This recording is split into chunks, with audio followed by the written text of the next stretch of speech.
अब ये दिव्य गवाह हो गया। मुझे मालूम पड़ गया इतना अच्छा नाम दिव्य गवाह, जब आपने दिव्य गवाह किया तो मुझे दिव्य लोक का आनंद आया।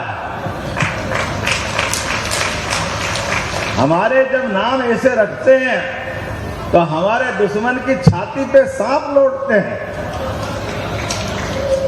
क्यों आप भगवान की बात कहते हो? क्यों आप धर्म की बात कहते हो?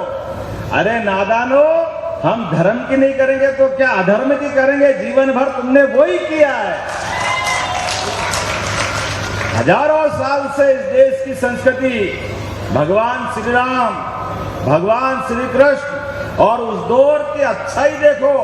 भगवान श्री राम भले ही बहुत बड़े राजवंश के राजा थे, लेकिन निषाद राज से प्रति जो उनका प्रेम था, वनवासी आदिवासी भाई बहनों के प्रति जो उनका प्रेम था, क्या अयोध्या से चलकर भगवान राम को महाबलशाली रावण से भी लड़ना पड़ा तो अपने आदिवासी भाई बहन सहित जंगल के सभी वन्य प्राणी को लेकर के बड़ी लड़ाई लड़के जीत दिखाई है।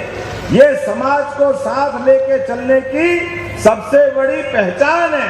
और उतना ही नहीं, भगवान कृष्ण ने भी कंस को मारा उनके घर में घुस करके, लेकिन कंस को मारने में भी उनके ग्वाल वाली साथ थे हमारे लिए। ये सदैव आनंद का विषय। जब हमने अपनी सरकार बनाई तो सरकार बनाने के बाद विकास के कई संकल्प लिए। विकास के निर्णय करते हुए हमने कहा कि एक के बाद एक सरकार के किसी काम के लिए कोई कमी नहीं आएगी। इसलिए आप देखो, सरकार के माध्यम से आज थोड़ा समय मुझे कम पड़ रहा है, लेकिन आपके यहाँ जब रीवा में आज अपने लोकार्पण भूमि पूजन की बात कर रहा हूँ तो अपने दो प्रकार से, वैसे तो आज का समय और ज्यादा आनंद का है, इस नाते से भी अभी अभी हमारे दुश्मन देश पाकिस्तान की कमर तोड़ने का काम अगर किसी ने किया तो हमारे देश की सेना ने किया है। ये वो धरती है विंध्य की। यशस्वी प्रधानमंत्री का जोरदार अभिनंदन करें हमारे अपने माध्यम से। और आपको दोहरी बधाई देना चाहता हूं। सेना ने तीनों अंगों ने मिलकर पाकिस्तान की 4 दिन में वो हालत कर दी कि ऊपर से उसके जो आका देख रहे होंगे उनके सबके चक्कर आके गिर पड़े कि ये वही पाकिस्तान है कि जिसकी आपने पता नहीं कितनी बड़ी बड़ी बात करता था। आज तक समझ में नहीं आ रहा है कि वो हंसे या रोए, समझ में नहीं आ रहा। पाकिस्तान की वो हालत कर दी। अपने लोगों को बेवकूफ बनाते हुए, जैसे बच्चा रोते रोते आंख में तो आंसू और हंसी दिखा करके हमारे माध्यम से कई बार बच्चों को हम ललचाते हैं। आज पाकिस्तान की हालत वही हो गई। छोटा सा बच्चा, लेकिन ये बच्चा नहीं है, ये बहुत निठल्ला है, बहुत कुटेला है। जितना भी मारो समझ में नहीं आती, फिर वही नाटक चालू, दुकान बंद ही नहीं होती। आतंकवादियों की हमारे देश के साथ अपने जवानों के लिए जिस प्रकार से दुर्भावना रखता है, हाँ, ये यशस्वी प्रधानमंत्री का समय है। हम पहले मूछ वाले अभिनंदन को लाए थे और कल हमारे फिर भाई को लाए, हमारे आदमी को सुरक्षित रखने का। अगर किसी सरकार के नेता के नाते से, और नेता के नाते से नहीं, दुनिया के सबसे बड़े लोकप्रिय और सबसे बड़े व्यक्तित्व के धनी ये यशस्वी प्रधानमंत्री नरेंद्र मोदी जी का समय है। हमें इस बात का आनंद है। हमारी सेना का जवान भूले भटके रह गया तो वापस सकुशल वापस, उसकी पत्नी कितनी खुश हो रही थी, सबने टीवी में देखा। प्रधानमंत्री धन्यवाद रहे, कितने अच्छे से बोल रही थी। ऐसे एक नहीं, ये भी सपना ही था गरीब आदमी के लिए निःशुल्क अनाज मिल जाए। ये भी भगवान राम के रामराज काल को याद दिलाता है। गरीब आदमी के बच्चे पढ़ने जाए, स्कूल में साइकिल, गणवेश, किताब, कॉपी, बच्चा पढ़ लिख के डॉक्टर, वकील, इंजीनियर जिस भी क्षेत्र में जाना चाहे तो उसको आगे से आगे जाने के लिए सभी प्रकार की कोचिंग की व्यवस्था हमारी सरकार के माध्यम से हो रही। और मुझे बताया गया कि यहाँ तो दूध भी बहुत होता है क्या दूध? मान के चलो हमारा अभी दूध उत्पादन मध्य प्रदेश का अभी 9% है। हमारी योजना के बलबूते पर इसको 20% तक करने वाले, 20% तक।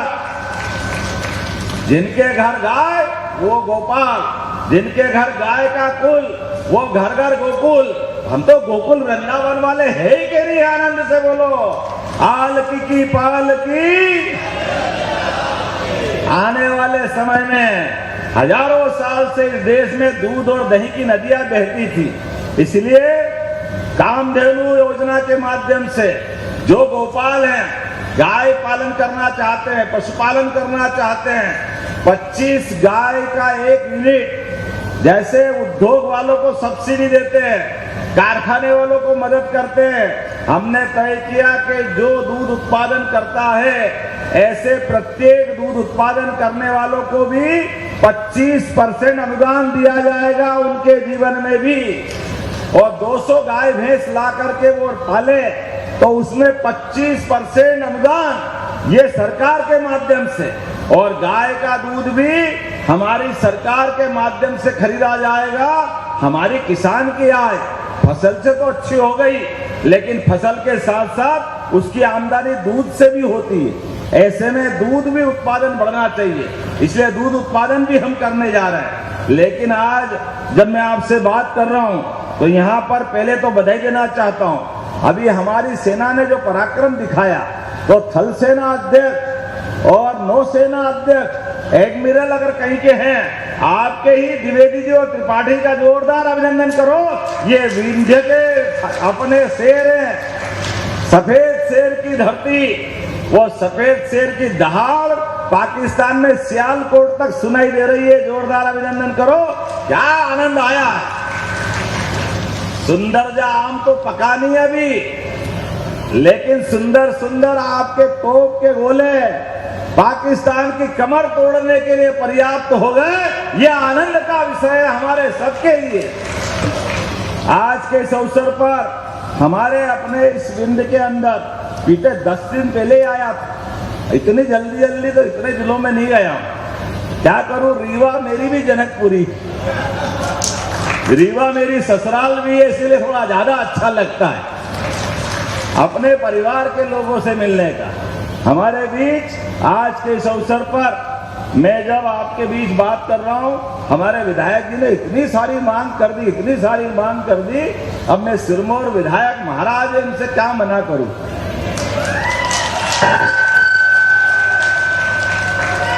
लेकिन महाराज आप भी भूल जाते हो, मैं अभी 1.25 साल ही हुआ है यार, 5 साल भी बार आता रहूंगा। आना हुआ कि आना नहीं आना है? आना है कि नहीं आना? अगली बार जोरदार ताली बजा के बताओ। हर बार कुछ न कुछ देते रहेंगे, ऐसा क्या कर रहे हो? आज तो इतना बड़ा भवन दिया, वाकई अद्भुत भवन आपको मिला है, लेकिन आपने मांगा तो मना कैसे कर सकता हूं। बेकंठपुर में नव स्थापित शासकीय महाविद्यालय के नए भवन की आपने मांग की है, मैं यहीं से देने की घोषणा करता हूं। हमारा बेकुंठपुर का नया कॉलेज ही बनाया जाएगा। आपने कहा चौखंडी में नया सांदीपनी विद्यालय। अब आप बताओ, सांदीपनी विद्यालय अपने एक विद्यालय में सभी प्रकार के कोर्स, प्राइवेट से प्राइवेट, अच्छे से अच्छे स्कूल से भी और अच्छी शिक्षा व्यवस्था करने के लिए महर्षि सांदीपनी के नाम पर हमारे सांदीपनी विद्यालय बन रहे हैं। उन विद्यालय के अंदर सभी प्रकार के कोर्स, फिर केवल कोर्स नहीं, नृत्य की, गायन की, खेलकूद की, योग की, सभी प्रकार के अलग अलग विधाओं में भी जब सांदीपनी याद करते तो भगवान कृष्ण याद आते हैं, जिनकी 64 कला, 14 विद्या, 18 पुराण, 4 वेद हमारे जीवन में व्यक्ति को निष्णात करने के लिए गुरुकुल की कितनी गौरवशाली परंपरा रही है।